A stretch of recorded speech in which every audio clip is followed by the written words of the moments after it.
The Bears have clearly outplayed their hand with Justin Fields, correct? Seems like it. Okay, seems like they thought somebody would want him. Very talented young quarterback. Hasn't panned out the way they want it to be. Caleb Williams, Jaden Daniels, they're going to get somebody. Oh, by the way, Drake May's good. And does anybody pay attention? So the question is this. If there were up to 65, I think, quarterbacks that got hurt or that played last year, right? 65 guys lined up. Why wouldn't you just maybe keep him if he's getting 1.5? They're not picking up the fifth year. We know this.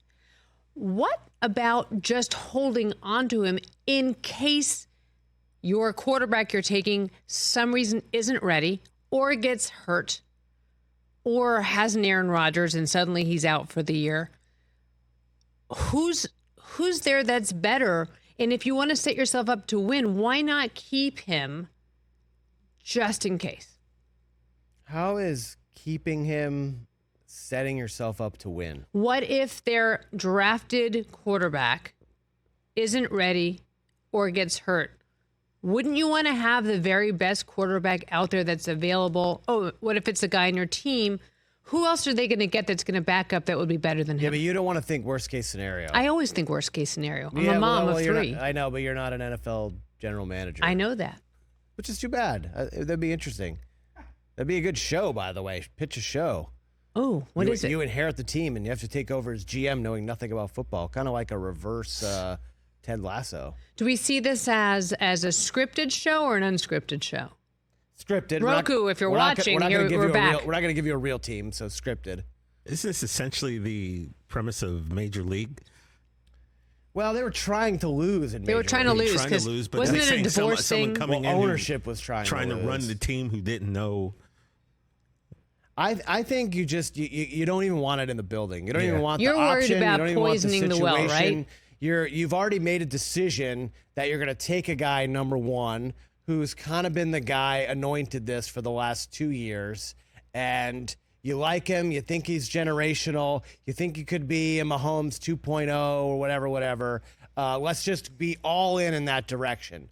So you don't even want to think about him getting injured, not being up to speed. And plus, if he's not up to speed, don't you want him to learn from a veteran, not from a guy that's gotten you Who are you going to get, the Chris? number one pick the last 2 years? Who's the veteran going to be that they're going to get? Anybody not named Justin Fields. Time's a wasting. I just feel like... but there's guys out there. You could bring Andy Dalton back for all the matter. You know what I mean? You got... it's just not a tenable situation. I know, but it's fun to talk about. It's fun to talk about. But if you're Justin Fields, you're kind of wondering, hey, where am I going to be playing next year? Well, don't forget, the last time I was sitting in the chair, I actually talked about the psychological effects of this on Justin Fields, and I was told by 3 or 4 people, like... Why you're flipping on that? Because it's Thursday.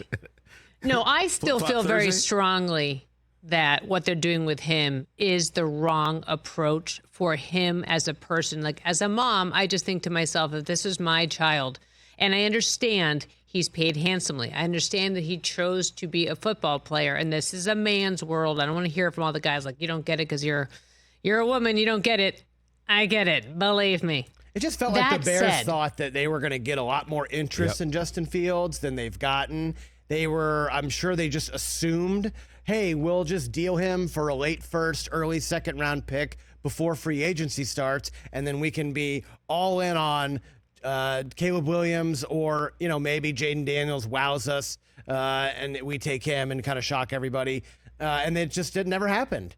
And then free agency hits and Russ goes here and Gardner Minshew goes here, and all these spots are kind of filling up the musical chairs, and now they're left with, oh man, Mac Jones was a what? A 6th round pick for him? Sheesh, are we even going to get a 4th for Fields now? And so then they've got to be kicking themselves.